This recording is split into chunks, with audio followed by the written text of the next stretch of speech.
I always tell my guys I like boxing because eventually you got to get in the ring and ring the bell and prove yourself. You know, that's just the way it is. Like, there is nowhere to go. They can talk all they want the night before, but Mike Tyson said, eventually you got to get in the ring. You say whatever you want, but I'm not wearing any socks and I'm coming tomorrow. So like, you eventually got to do it. The great example, like for me and all coaches, and love the guy that played for me, Jaime Jaquez. And Erik Spoelstra had a great line that said Miami Heat loved him because he didn't skip steps.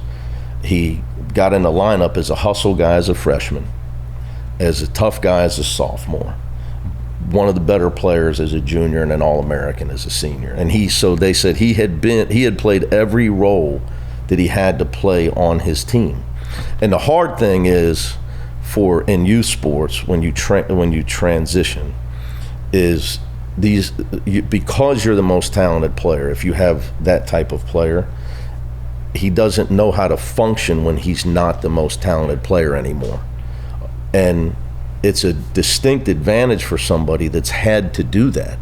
That's why I've always been jealous of football, because there's a depth chart. Older guys play, younger guys tend to sit. You got to work your way up. It's only one ball.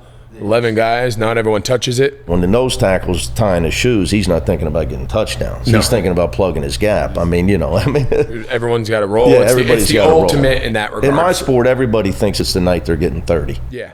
When they tie their shoes, everybody thinks it's the night. And it's understandable, but it's a huge advantage for the player you talked about that has gone through a process and had to fight through becoming who he has become instead of just being anointed.